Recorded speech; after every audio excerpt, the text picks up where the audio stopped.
وعن ابن عمر رضي الله تعالى عنه قال قال رسول الله صلى الله عليه وسلم بني الإسلام على 5 شهادة أن لا إله إلا الله وأن محمدا عبده ورسوله وإقام الصلاة وإيتاء الزكاة والحج وصوم رمضان متفق عليه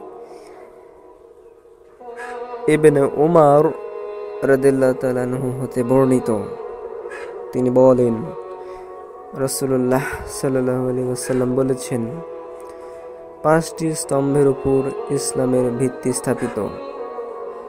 1 নম্বর, এ সাক্ষ্য দেয়া যে আল্লাহ ছাড়া প্রকৃত সত্য কোনো ইলাহ নেই এবং মুহাম্মদ সাল্লাল্লাহু আলাইহি সাল্লাম তার বান্দা ও রাসূল।